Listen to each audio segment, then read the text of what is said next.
स्वागत है आप सभी का हमारे YouTube चैनल कथा कहानी पर।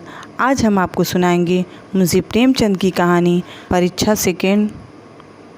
अगर आपको ये कहानी पसंद आए तो वीडियो को लाइक और शेयर करें। इसी तरह की अन्य कहानियाँ सुनने के लिए चैनल को सब्सक्राइब करना ना भूलें। तो अब कहानी शुरू करते हैं। नादिर शाह की सेना ने दिल्ली में कत्लेआम कर रखा है। गलियों में खून की नदियां बह रही हैं। चारों तरफ हाहाकार मचा हुआ है। बाजार बंद है। दिल्ली के लोग घरों के द्वार बंद किए जाने की खैर मना रहे हैं। किसी की जान सलामत नहीं है। कहीं घरों में आग लगी हुई, कहीं बाजार लुट गया है। कोई किसी की फरियाद नहीं सुनता। रईसों की बेगमें महलों से निकाली जा रही हैं और उनकी बेहुरमती की जाती है। ईरानी सिपाहियों की रक्त पिपासा किसी तरह नहीं बुझती। मानव हृदय की क्रूरता, कठोरता और पैशाचिकता अपना विकरालतम रूप धारण किए हुए है। इसी समय नादिर शाह ने बादशाही महल में प्रवेश किया। दिल्ली उन दिनों भोग विलास की केंद्र बनी हुई थी। सजावट और तकल्लुफ़ के सामानों में रईसों के भवन भरे रहते थे। स्त्रियों को बनाव श्रृंगार के सिवा कोई काम न था। पुरुषों को सुख भोग के सिवा और कोई चिंता न थी। राजनीति का स्थान शेर शायरी ने ले लिया था। समस्त प्रांतों से धन खींच खींच कर दिल्ली आता था और पानी की भांति बहाया जाता था। वेश्याओं की चांदी थी। कहीं तीतरों के जोड़ होते थे, कहीं बटेरों और बुलबुलों की पालियां ठनती थीं। सारा नगर विलास निद्रा में मगन था।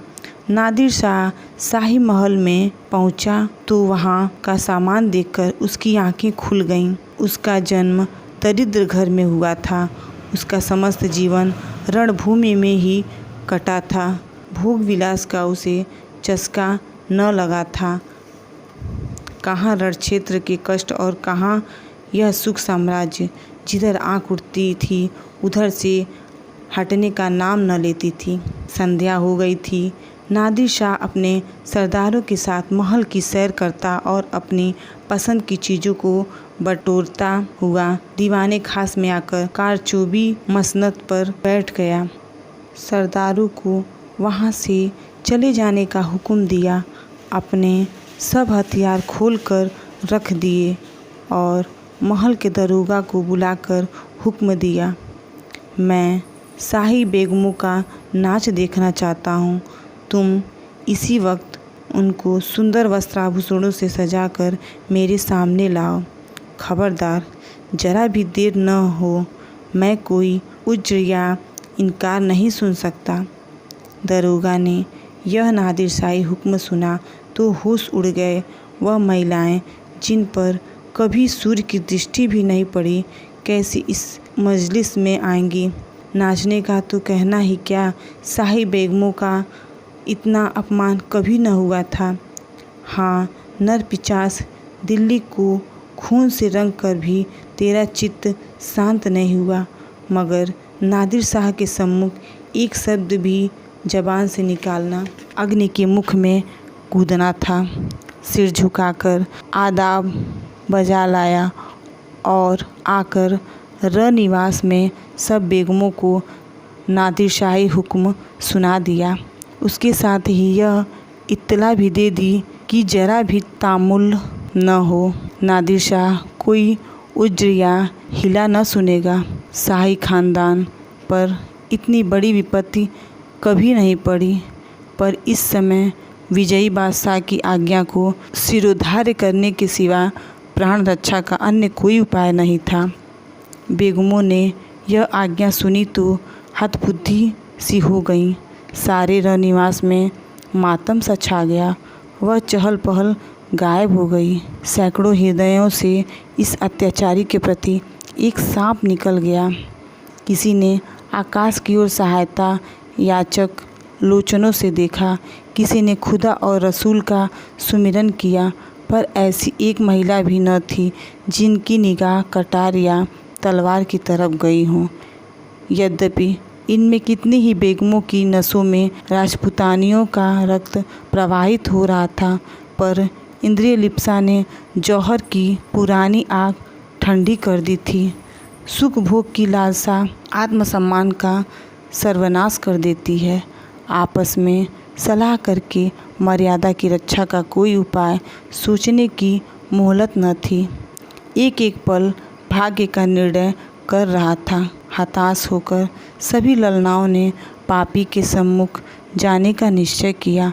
आँखों से आंसू जारी थे, दिलों से आहें निकल रही थीं, पर रत्न जड़ित आभूषण पहने जा रहे थे।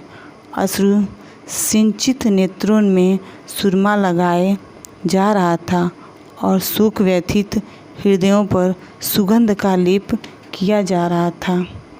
कोई केस गूंथती थी, कोई मांगों में मोती पिरोती थी। एक भी ऐसे पक्के इरादे की स्त्री न थी जो ईश्वर पर अथवा अपनी टेक पर इस आज्ञा का उल्लंघन करने का साहस कर सके। 1 घंटा भी न गुजरने पाया था कि बेगमात परे के परे आभूषणों से जगमगाती अपने मुख की कांति से बेले और गुलाब की कलियों को लजाती सुगंध की लपेटें उड़ाती छमछम करती हुई दीवाने खास में आकर नादिर शाह के सामने खड़ी हो गई। नादिर शाह ने एक बार कनखियों से परियों के इस दल को देखा और तब मसनंद की टेक लगाकर लेट गया। अपनी तलवार और कटार सामने रख दी। एक क्षण में उसकी आंखें झपकने लगी। उसने एक अंगड़ाई ली और करवट बदल ली। जरा देर में उसके खर्राटों की आवाज़ें सुनाई देने लगी। ऐसा जान पड़ा कि वह गहरी निद्रा में मग्न हो गया है। आध घंटे तक वह पड़ा सोता रहा और बेगमें ज्यों की त्यों सिर नीचा किए दीवार के चित्रों की भांति खड़ी रहीं। उनमें 2 एक महिला जो ढीठ थीं, घूंघट की ओट से नादिर शाह को देख भी रही थीं और आपस में दबी जबान से कानाफूसी कर रही थीं। कैसा भयंकर स्वरूप है, कितनी रणोन्मत्त आँखें हैं, कितना भारी शरीर है, आदमी काहे देव है। सहसा नादिर शाह की आंखें खुल गईं। परियों का दल पूर्ववत खड़ा था। उसे जागते देखकर बेगमों ने सिर नीचे कर लिया और अंग समेटकर भेड़ों की भांति एक दूसरे से मिल गईं। सबके दिल धड़क रहे थे कि अब यह जालिम नाचने गाने को कहेगा, तब कैसे क्या होगा। खुदा इस जालिम से समझे, मगर नाचा तो न जाएगा, चाहे जान ही क्यों न जाए। इससे ज़्यादा जिल्लत अब न सही जाएगी। सहसा नादिर शाह कठोर शब्दों में बोला, ऐ खुदा की बंदियों, मैंने तुम्हारा इम्तहान लेने के लिए बुलाया था और अफसोस के साथ कहना पड़ता है कि तुम्हारी निस्बत मेरा जो गुमान था वह हर्फ ब हर्फ सच निकला। जब किसी कौम की औरतों में गैरत नहीं रहती तो वह कौम मुर्दा हो जाती हैं। देखना चाहता था कि तुम लोगों में कुछ गैरत बाकी है या नहीं, इसलिए मैंने तुम्हें यहाँ बुलाया था। मैं तुम्हारी बेहुरमती नहीं करना चाहता था। मैं इतना इश्क का बंदा नहीं हूँ, वरना आज भेड़ों के गले चराता होता। न इतना हवस परस्त हूँ, वरना आज फारस में सरोद और सितार की ताने सुनता होता, जिसका मज़ा मैं हिंदुस्तानी गाने से कहीं ज़्यादा उठ सकता हूँ। मुझे सिर्फ तुम्हारा इम्तहान लेना था। मुझे यह देखकर सच्चा मलाल हो रहा है कि तुम में गैरत का जौहर बाकी न रहा। क्या यह मुमकिन न था कि तुम मेरे हुक्म को पैरों तले कुचल देती? जब तुम यहाँ आ गई तो मैंने तुम्हें एक और मौका दिया। मैंने नींद का बहाना किया। क्या यह मुमकिन न था कि तुम में से कोई खुदा की बंदी इस कटार को उठाकर मेरे जिगर में चुभा देती? मैं कलामे पाक की कसम खाकर कहता हूँ कि तुम में से किसी को कटार पर हाथ रखते देखकर मुझे बेहद खुशी होती। मैं उन नाजुक हाथों के सामने गर्दन झुका देता।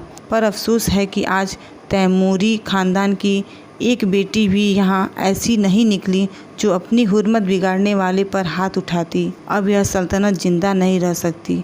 इसकी हस्ती के दिन गिने हुए हैं। इसका निशान बहुत जल्द दुनिया से मिट जाएगा। तुम लोग जाओ और हो सके तो अब भी सल्तनत को बचाओ, वरना इसी तरह हवस की गुलामी करते हुए दुनिया से रुखसत हो जाओगी।